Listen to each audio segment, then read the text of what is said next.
Bonjour et bienvenue dans les Chroniques d'une Lady, le podcast des romans classiques du 19e siècle, chapitre par chapitre. Bonjour à tous, j'espère que vous allez bien. Installez-vous confortablement et c'est parti pour ce nouvel épisode. Rappel des chapitres précédents. Dans le chapitre 40, Elinor reçoit une lettre de Lucy Steele lui racontant son histoire et sa décision prise avec Edward. Elle lui demande également de parler d'Edward et de son besoin de bénéfices auprès de ses connaissances. Le colonel Brandon, au courant de la situation d'Edward, fait une belle proposition à Elinor en secret. Madame Jennings, en les espionnant, pense que tous les deux se sont engagés. Dans le chapitre 41, Madame Jennings se rend compte de son erreur et Elinor annonce la belle proposition du colonel Brandon à Edward. Raison et sentiment, chapitre 42. Après que le triste Edward eut fait au colonel ses remerciements pour une faveur dont il se serait bien passé, il alla à Longbourn faire part de son bonheur à Lucy.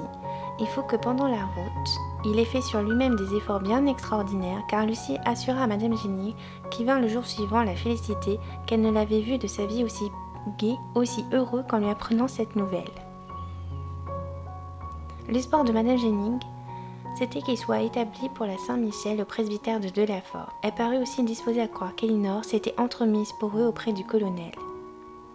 D'ailleurs, Lucy déclara qu'elle savait que Mademoiselle Dashwood ferait tout pour ceux qu'elle aimait. Quant au colonel Brandon, elle dit qu'elle le reverrait comme un dieu bienfaisant. Madame Jennings ne put alors s'empêcher de dire qu'elle espérait bien qu'elle épouserait Elinor et que ce serait pour eux une grande augmentation de bonheur. Certainement, dit Lucy. Mais Edward m'a assuré que le colonel lui procurait bientôt un meilleur bénéfice. Sans doute, je regretterai beaucoup le voisinage d'Elinor. Mais il faut avant tout penser à ce qui est le plus avantageux et 200 livres ne sont pas grand-chose. Mais je tâcherai de le rendre plus fructueux. J'ai dit à Edward de me laisser le soin du domaine. Et il est tout disposé. Pendant qu'il fera et débitera ses serments, je lèverai les dîmes, j'aurai soin de la laiterie, de la basse-cour, du jardin, je ferai vendre nos denrées, et quand j'aurai mis de côté pendant l'été une bonne somme, je pourrai aller m'amuser à Londres, un mois ou deux après Noël. Lorsque vous n'aurez personne pour vous tenir compagnie, ma chère cousine, je serai fort à votre service. Quant à Edward, il restera à Delafort et ne s'ennuie jamais seul. Il est dommage seulement qu'il n'ait pas un peu de la gaieté et de la gentillesse de son frère, qui est toujours prêt à rire et à causer au lieu d'Edward, peut rester des heures entières à lire. Elle est vraiment, mais pas possible en fait. Elle préfère largement d'être en compagnie de Robert. Et là, elle est en train de dire qu'elle va tout s'occuper. L'argent qu'ils ont mis de côté, en fait, elle va l'utiliser pour aller à Londres, pour aller s'amuser, quoi. Pendant qu'Edward, lui, il restera à faire ses trucs et puis à lire. De toute façon, il est tellement ennuyeux qu'il peut rester tout seul. Il aime bien rester tout seul et puis voilà.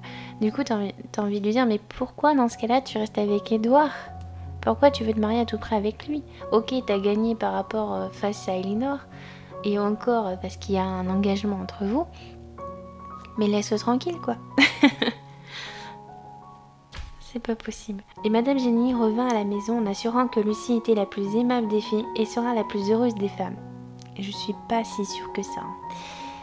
Il y avait au moins une semaine qu'on n'avait aperçu John Dashwood, ni entendu parler de lui. Elinor n'avait point vu sa belle-sœur depuis son indisposition et jugea qu'elle devait lui faire une visite. Non seulement Marianne refusa absolument d'y aller en disant qu'elle était plus malade que Fanny. Et Madame Jenny lui dit que son carrosse était à son service, mais qu'elle ne l'accompagnerait pas chez une femme dont les airs et la hauteur lui étaient insupportables. Ça, c'est tout à fait une belle description de Fanny. J'aurais cependant eu du plaisir, dit-elle, à la voir humiliée et piquée du choix de son frère, à lui dire combien je l'approuve et à lui apprendre qu'Edward va se marier et n'aura plus besoin d'eux.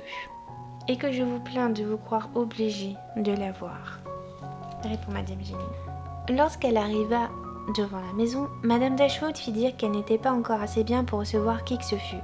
Mais avant que les carrosses eût tourné pour revenir chez elle, John Dashwood sortit de la maison et vint à la portière avec sa manière accoutumée. Il fit bon accueil à sa sœur et lui dit qu'il était sur le point d'aller chez elle pour la voir et l'assurer que Fanny ne savait sûrement pas que ce fût elle et qu'elle lui ferait grand plaisir. Il l'invita donc à descendre de voiture et à passer quelques moments avec eux. Moi, je suis persuadée que Fanny savait que c'était elle, mais qu'elle ne voulait pas du tout la voir. Enfin, ça, on n'en saura rien. Fanny est dans sa chambre, je crois, dit John. La pauvre femme n'est point bien encore. Mais elle n'aura aucune raison pour ne point recevoir votre visite. À présent, Elinor n'a plus aucun motif de vous craindre. Vous comprenez ce que je veux dire. Et si vous allez être sa grande favorite, et Marianne aussi, pourquoi n'est-elle pas venue avec vous ? Ah, toujours malade, je parie. Enfin, chère Elinor, j'ai beaucoup de choses à vous dire. Est-il vrai d'abord que le colonel Brandon ait donné son bénéfice à Delafort à Edward? Allez, c'est parti pour les questions. Et puis de là à dire que Elinor et Marianne vont devenir les favorites de Fanny parce que maintenant, comment il dit ça? Il n'y a plus motif de la craindre. Ah oui, c'est bon, Edward en fait est avec Lucy, n'est plus avec Elinor. Donc c'est bon, je t'ai rayé. Elinor répond, rien n'est plus vrai, au contraire. Réellement, y a-t-il rien de plus étonnant, ni parenté, ni liaison, et lui donner, car il l'a donné, dites-vous, un bénéfice dont il pouvait tirer beaucoup, mais beaucoup d'argent? De quelle valeur est-il? Environ 200 livres de revenus. Très joli revenu. Je suis confondue. Un homme de sens, comme paraît l'être le colonel. On a bien raison de dire qu'il y a chez lui tous les humains un grain de folie. Qu'il y ait quelque chose là-dessous. Le colonel l'aura vendu à quelques jeunes hommes de famille riche, qui n'a pas encore l'âge requis. Et Édouard l'occupe jusqu'à ce temps-là et tirera la moitié du revenu. 100 livres pour quelqu'un qui n'a rien, c'est très honnête. Je parie que j'ai mis le doigt dessus. Cela explique tout.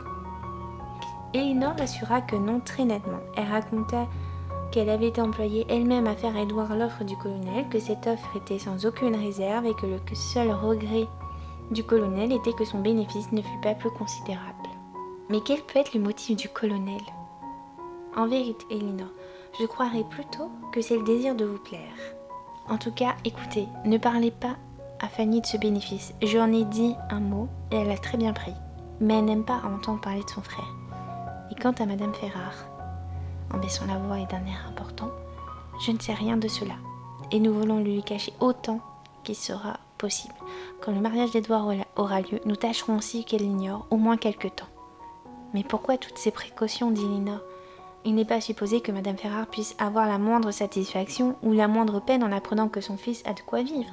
Elle a prouvé par sa conduite avec lui qu'elle n'y prenait plus nul intérêt. Elle ne le regarde plus comme son fils, puisqu'elle l'a repoussé pour toujours. Madame Ferrare a repoussé loin d'elle un fils ingrat et désobéissant, mais elle ne peut pourtant pas l'oublier qu'il est son fils. Vous me surprenez, dit Elinor. Nous espérons à présent, continua-t-il, que Robert épousera mademoiselle Morton. Elinor sourit de la grave importance de son frère. Je suppose, dit-elle, que cette jeune dame n'a pas de choix dans cette affaire. De choix? Qu'entendez-vous par là? J'entends que, d'après ce que vous me dites, on peut supposer qu'il est indifférent à mademoiselle Morton d'épouser Édouard ou Robert. Certainement. Il ne peut y avoir aucune différence à présent que Robert est comme un fils unique. C'est d'ailleurs un jeune homme très agréable et très supérieur à son frère.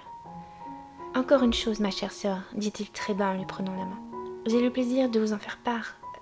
Mais quoique Fanny, de qui je le tiens, m'ait bien recommandé le secret, je ne puis le garder avec vous. Vous ne me trahirai pas. Eh bien, j'ai de fortes raisons de penser que Madame Ferrare a dit à sa fille que quelques objections qu'elle eut sur un certain attachement que nous avions tous soupçonné, vous m'entendez, Elinor, elle l'aurait beaucoup préféré à ce qui est, et elle n'en aurait pas eu la moitié tant de peine.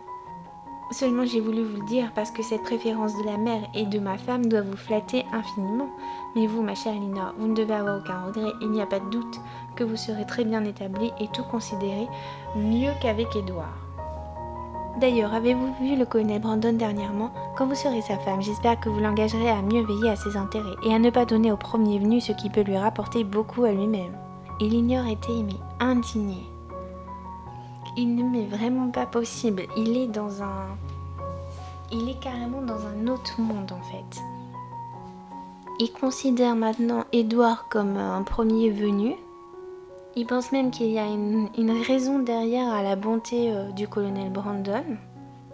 Et puis maintenant, ils essayent de marier Robert avec mademoiselle Morton. Du coup, ça me fait extrêmement rire quand Elinor demande si cette jeune femme en fait n'a pas de choix dans cette affaire, quoi. Elle doit épouser un monsieur Ferrare, mais n'importe lequel, c'est le même en fait. Il n'y a aucune importance, étant donné qu'ils sont tous les deux riches et bien, bah, ça fera l'affaire, ils portent le nom, et puis c'est vraiment le mariage arrangé. Elle n'a pas du tout le choix, et Robert non plus, mais je pense qu'il sera très heureux, étant donné qu'elle a 30 000 livres. Il aura de quoi faire, et puis au pire, il pourra avoir des histoires à côté sans que ça se voie. Et là, en plus, il lui dit ouvertement que si Édouard aurait choisi Elinor, eh ben, Madame Ferrare et Fanny auraient été beaucoup plus heureuses que ça soit avec Lucie.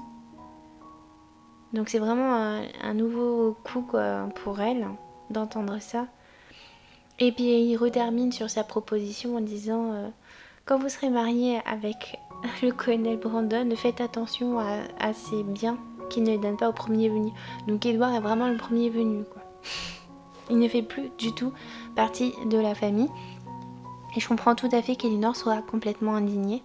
Elle fut charmée d'être dispensée de répondre ou d'entendre encore quelques sots propos par l'arrivée de Monsieur Robert Ferrard qui vint étaler ses grâces et sa parure devant la grande glace du salon de sa sœur. Il sortit pour l'en informer et laissa sa sœur en tête-à-tête donc avec le beau Robert.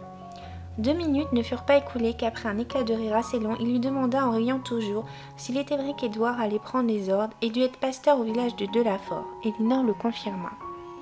Il lui dit « Je lui ai toujours trouvé la tournure d'un vrai curé de village. Pauvre Édouard, la nature l'avait fait pour cela et son éducation l'a achevé.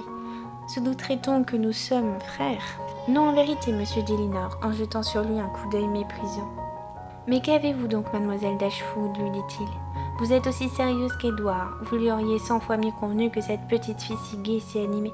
Savez-vous qu'elle me fait grande pitié, cette pauvre petite Lucie. Il y avait de l'étoffe pour en faire une élégante, une femme à la mode. Pauvre garçon, c'est la meilleure créature qui existe. Ses manières, sa figure, tout cela est misérable, mais tout le monde n'est pas né avec les mêmes avantages. Et à sa place, j'aurais épousé mademoiselle Morton et ses 30 000 livres, et comme Lucy Steele est beaucoup plus jolie, je l'aurais prié de m'aimer toujours. Il ne serait pas au point où il en est. Pauvre Édouard, il s'est ruiné lui-même complètement. Pour le pauvre Édouard, il n'aura qu'une jolie femme, dont il sera bientôt las, et une cure de 200 livres, qui ne le nourrira pas la moitié de l'année. Voilà le beau sort qui s'est fait. Robert aurait parlé sur ce ton la journée entière, et Elinor ne l'écoutait plus du tout. Mais Robert Ferrard, il est toujours autant méprisable en fait, et détestable, dans ses propos, dans sa manière de faire.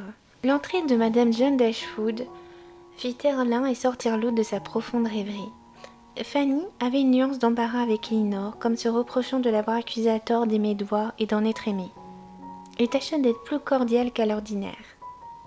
En accompagnant enfin Elinor à sa voiture, après leur entretien, John lui dit qu'elle devait être bien contente de sa belle-sœur et de sa visite.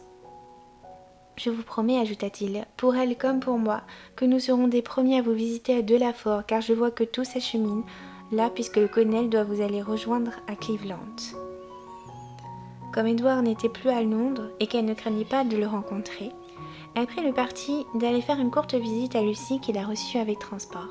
Ne lui parla que de son bonheur et lui fit une invitation pressante de venir la voir dans son presbytère de Delafort. Mais tout le monde continue à croire qu'Elinor va se marier avec le colonel Brandon très bientôt. Tout le monde va aller la voir à Delafort. Elinor riait ce que tout le monde l'envoyait à Delafort, endroit au monde qu'elle désirait le moins habiter. Son unique désir étant alors d'éviter toutes les occasions de revoir Edward. Bah oui, parce qu'en étant mariée au colonel Brandon et qu'Edward a le presbytère juste à côté, ça veut dire qu'il le verrait extrêmement souvent et que c'est son premier amour, je pense. Et ça serait vraiment horrible de voir Edward avec sa nouvelle femme Lucie juste à côté de chez eux, quoi. Raison et sentiment, chapitre 43. Au commencement d'avril, Madame Jennings et ses 2 jeunes amies partirent et quittèrent Londres. Elle devait rencontrer dans un endroit désigné Madame Charlotte Palmer, son enfant, ses gens pour se rendre à Cleveland tous ensemble. Comme on devait voyager lentement à cause de l'enfant, Monsieur Palmer et le colonel Brandon préférèrent suivre à cheval et les rejoindre le lendemain de leur arrivée. Marianne, toujours vive, toujours exagérée dans tous ses sentiments, s'était réjouie de quitter cette ville où elle n'avait eu que des peines, et au moment d'en partir, son cœur se serra en pensant au plaisir qu'elle avait eu en y arrivant, à l'espoir qui embellissait les premiers moments de son séjour. Cela lui fit verser autant de larmes que si elle avait laissé derrière elle le bonheur. Elinor espérait que l'air de la campagne, la tranquillité de Barton, le plaisir de retrouver sa mère remettrait sa santé et rendrait dans peu de mois la paix à son cœur. De son côté, Elinor ne laissait rien à Londres qui pût exciter encore la moindre douleur. Elle était bien aise d'être à l'abri des confidences de Lucie et de son insupportable et fausse amitié. Et d'être très loin du traître Willoughby, qui ne s'était point offert à sa vue ni à celle de sa sœur. Elle s'efforçait de ne plus penser à Edward que comme on pense à un ami marié. Le matin du 3e jour, on quitta la grande route pour prendre celle qui conduisait à Cleveland House, où l'on arrivait après avoir fait quelques miles. C'était une belle et spacieuse maison moderne, située sur une plaine en pente douce bordée de bois. Marianne était dans l'enchantement.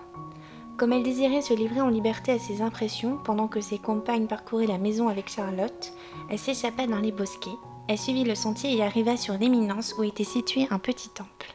Appuyée contre une colonne, ses larmes coulèrent en abondance, mais elle n'avait pas l'amertume de celle qu'elle versait à Londres. Elles la soulagèrent plutôt que de lui faire du mal. En revenant à la maison par un autre chemin, elle résolut pendant son séjour à Cleveland de s'accorder tous les jours la jouissance de ses promenades solitaires, de profiter de la liberté d'une vie champêtre et de se dédommager de sa longue réclusion. Voilà le seul moyen, pensait-elle, de retrouver des forces et de la santé, et de ne pas faire à sa pauvre bonne maman le chagrin de la revoir si pâle et si changée. Cette dernière, en formant son plan de courir toute la journée dans les environs, n'avait pas prévu les changements de temps. La matinée avait été superbe, mais pendant le dîner, une pluie très forte et continuelle s'établit et lui ôta tout espoir de sortir encore le soir, ainsi qu'elle l'avait résolu, ce dont elle fut très contrariée. Il fallut passer son temps comme on put. Madame Palmer fit venir son poupon et s'en amusa toute la soirée. Elinor brodait et prenait part aux discours insignifiants de Madame Palmer.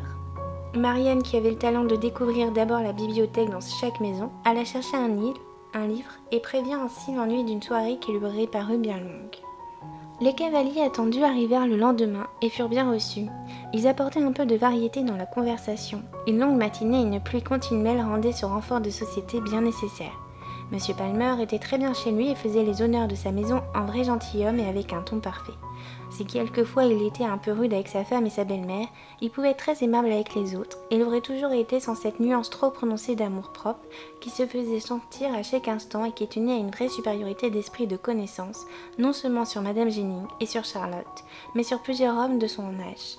Le colonel Brandon venait de passer une semaine à Delafort, exprès pour donner des ordres relatifs aux réparations du presbytère. Il en parlait à Elinor comme à une amie du jeune pasteur.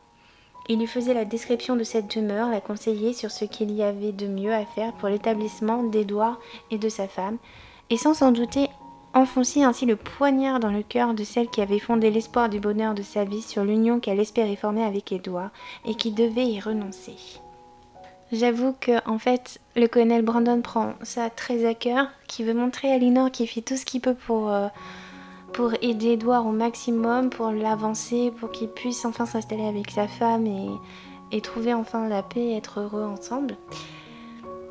Mais il ne sait pas, au fond, d'Elinor, en fait, ça lui fait vraiment un coup de poignard de revivre ça, de suivre cette situation et de ne pas être celle, en fait, à qui... ne pas être à la place de Lucie, donc elle doit renoncer à son bonheur avec lui. Le colonel témoigna ouvertement le plaisir qu'il avait à revoir Elinor après une absence de 10 jours. Il cherchait toutes les occasions de s'entretenir avec elle et déférait toujours à ses avis. Il aimait Elinor de l'amitié la plus vraie et il adorait Marianne avec une passion qui s'augmentait à chaque instant et qui fut bientôt soumise à de cruelles épreuves. Loin que la santé de Marianne se trouvât bien de l'air de la campagne, elle s'atterrait toujours davantage, ce qui l'affligeait elle-même. Dès que la pluie eut cessé, elle recommença ses promenades sans s'embarrasser de l'humidité. Un matin, elle rentrait à la maison glacée, mouillée, sans penser même à changer de chaussures. Il lui prit enfin une toux opiniâtre et un grand mal de gorge. Pour ne pas inquiéter tout le monde, surtout sa sœur et le colonel qui lui demandèrent au nom de l'amitié de se soigner. Elle leur répondit en souriant que son mal était léger et qu'une nuit de repos la guérirait complètement. On lui prescrivait 1000 choses, Marianne ne voulut prendre qu'un peu de thé en se couchant et protesta à Elinor que le lendemain, elle serait à merveille. Je pense que c'est une bonne chose que Elinor et Marianne se retrouvent à Cleveland, enfin sorties de Londres, de croiser du coup des gens qui ne veulent plus voir, donc Willoughby, Edward, même si lui il quittait Londres. Et même en quittant Londres en fait, Elinor vit quand même la situation d'Edward avec le colonel Brandon qui lui raconte tout ce qu'il est en train de faire, de mettre en place pour que ça aille plus vite pour arranger la situation d'Edward. Et il le fait avec très bon cœur. Et il en parle à Elinor parce que c'est son amie aussi. Et je pense qu'il souhaite la rassurer, lui dire qu'il fait vraiment tout ce qu'il peut pour son ami Edward. Mais en fait, il ne sait pas au fond qu'il est en train de lui mettre des coups de poignard. mais ça part d'un très très bon sentiment. Enfin, Marianne retrouve les champs, l'air de la campagne. Pour se promener, elle espère retrouver rapidement sa santé. Elle continue donc elle fait chaque matin une promenade et elle y va même s'il pleut, même s'il fait très très froid, et elle revient avec une toux. Elle dit à tout le monde de ne pas s'inquiéter, que ça va beaucoup s'arranger. Donc on va espérer que dans les prochains chapitres, ça n'ira pas plus loin et que ce n'est juste un simple petit rhume. Je vous remercie de m'avoir écouté. Je vous dis à très vite pour les prochains épisodes. Passez une très belle semaine. À bientôt!